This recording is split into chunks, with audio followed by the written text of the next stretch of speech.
زنا سے بڑھ کر اور قتل سے بڑھ کر اگر کوئی گناہ ہے تو آئیے اس کو سن لیجئے. اللہ اللہ، کوئی زنا کرتا ہے تو میرا سماج اس کا بائیکاٹ کرتا ہے، بالکل کرنا چاہیے. کوئی کسی کا قتل کرتا ہے تو ہماری حکومت اس کو جو وہ عمر قید کی سزا دیتی ہے. لیکن آؤ آؤ، اپنے مذہب میں زنا سے بڑھ کر، قتل سے بڑھ کر ایک گناہ ہے. اللہ اللہ، اللہ کرے ہم کوئی اس میں شامل نہ ہو جو زنا اور قتل سے بڑھ کر ہے. کیمیاء سعادت میں حجت الاسلام امام غزالی نے لکھا، اور بھی کتب کے اندر ہے، لیکن میں جہاں سے پڑھ رہا ہوں وہ حجت الاسلام کو پڑھ رہا ہوں. دل کے کانوں سے سننا، اگر بہنیں موجود ہیں ان کی بھی توجہ چاہتا ہوں. یاد رکھنا، میں اکثر لوگوں کو کہتا ہوں میں کوئی خطیب آدمی نہیں، میں تو صرف دل کا درد لے کر آپ کے دلوں کے دروازے تک پہنچانا چاہتا ہوں. میرے آقا علیہ السلام کے دیوانوں،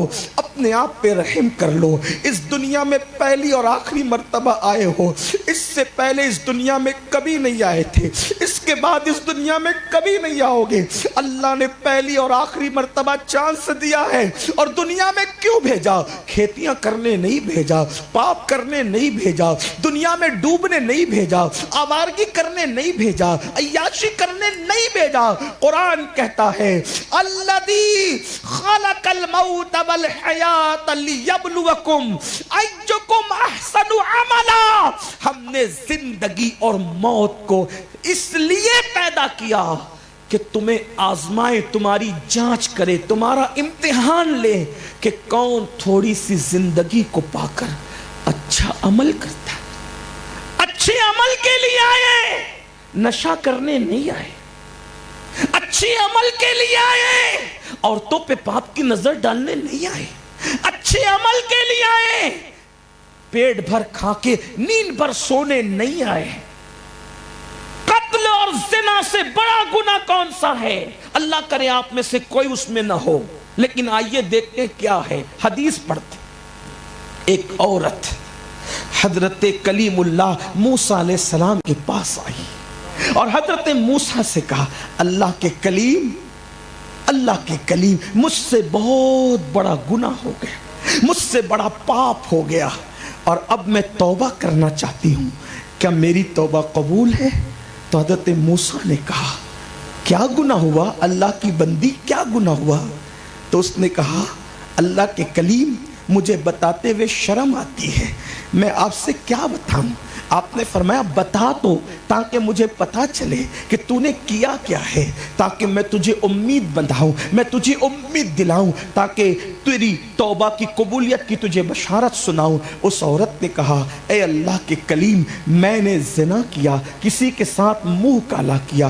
اب زنا کیا، پہلے اس کو سمجھ لیں. زنا بدکاری کا عذاب کیا؟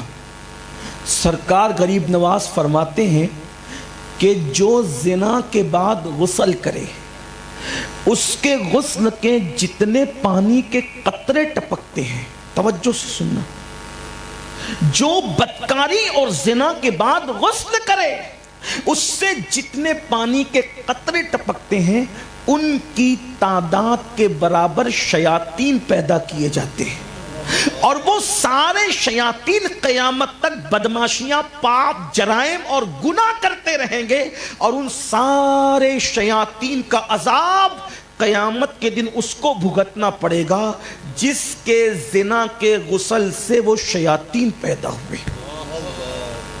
اپنے گناہ کا عذاب ہم سے برداشت نہیں ہو سکتا، اپنے جرائم اور پاپ کو ہم بھگتتے بھگتتے تھک جائیں، برداشت نہیں کر ان شیاطین کا وبال. اور یہ کس کے لیے؟ جو زنا کا. اسی پہ بس نہیں، بلکہ یہاں تک میرے آقا علیہ السلام نے فرمایا، اگر حدیث میں یہ بات نہ آتی میں بیان کرنے کی جرات نہیں رکھتا. میرے آقا فرماتے ہیں قیامت کے دن جب بدکاری کرنے والے، زنا کرنے والے آئیں گے تو اس حالت میں کہ ان کی شرمگاہ پر جہنم کی آگ دہکائی جائے گی، ان کو آگ کا کرتا اور قمیص پہنایا جائے گا. آگ کا قمیص، آگ کا کرتا، کون سی؟ جہنم کی آگ، جہنم کی آگ کا کرتا ان کو پہنایا جائے گا. اسی پہ بس نہیں، بلکہ اس پر اللہ کی لعنت ہوگی.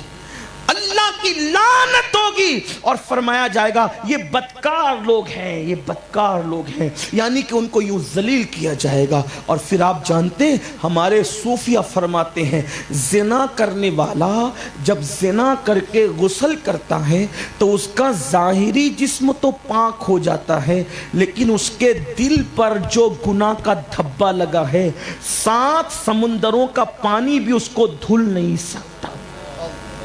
اس کا انسائیڈ، اس کا اندرون، اس کا باطن جو ناپاک ہوا ہے زنا سے، اس کو 7 سمندر کے پانی بھی دھل نہیں سکتے۔ یہ ہے، اور آج میری قوم فیشن کے طور پہ کر رہی ہے۔ 16 17 سال کے لڑکے اور لڑکیاں بدکاریوں میں مبتلا ہیں، گندی فلمیں دیکھ دیکھ کر اس بے حیائی میں مبتلا ہے کسی میں طاقت، ہے کسی میں قوت جو اللہ کا عذاب برداشت کر سکے؟ ارے نادان، میرے اللہ کے عذاب کی جھلکیاں اگر آ جائے تو کروڑ پتی بھیک مانگنے پر مجبور ہو جائے۔ تم نہیں جانتے یہ سیریا اور ترکیہ میں وہ لوگ جو لوگوں کو بھیک دیتے تھے آج وہ خیموں کے اندر پناہ لینے پہ مجبور ہے۔ اللہ اکبر، اللہ اکبر۔ مال پر غرور نہ کرو، طاقت پر غرور نہ کرو، جوانی پر گھمنڈ مت کرو۔ طاقتور کوئی نہیں ہے، طاقتور اللہ ہے، قوت والا اللہ ہے، انتقام والا اللہ ہے۔ جس نے فرعون کو دریا میں غرق کر دیا وہ اللہ ہے، جس نے نمرود کو لنگڑے مچھر سے ہلاک کر دیا وہ اللہ ہے۔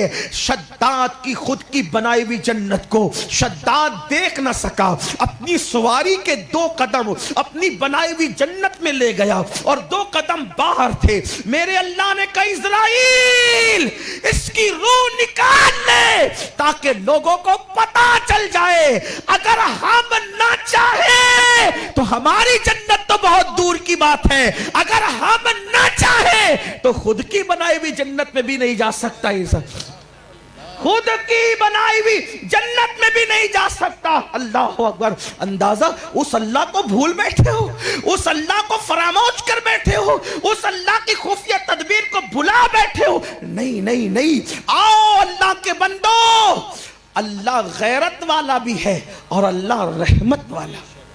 جو جھک جائے اس کے لیے رحمت ہے اور جو اکڑ جائے اس کے لیے غیرت ہے۔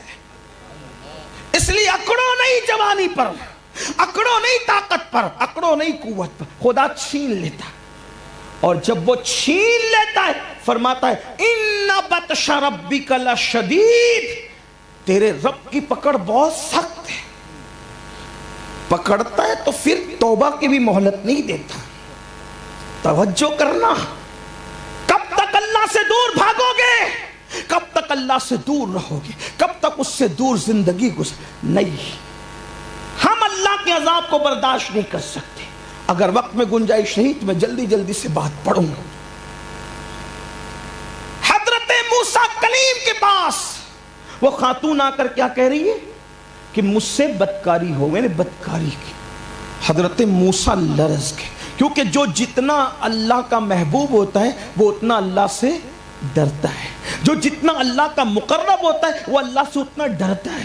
حضرت موسیٰ لرز گئے، پھر اس نے کہا اللہ کے کلیم صرف بدکاری زنا نہیں کیا، اس سے بچہ پیدا ہوا، تو سوچا کہ بچہ کو کہاں لے جاؤں گی، تو وہ بچے کو لے جاؤں گی تو لوگ مجھے دیکھیں گے اور میں بدنام ہو جاؤں گی، تو میں نے بچے کو ذبح کر دیا، قتل کر دیا۔ میرے آقا علیہ السلام فرماتے ہیں جو کسی بے گناہ کو قتل کرے گا وہ جنت کی خوشبو سے بھی محروم رہے گا، اس پر جنت کی خوشبو بھی حرام ہے۔ یہاں ایک بات عرض کروں، ہو سکتا ہے کوئی سوچ رہا ہو ارے مولانا آج کل کون کس کو قتل کرتا ہے؟ میں کہتا ہوں آپ اپنے بچوں کے قاتل بھی تو ہو سکتے ہیں نا۔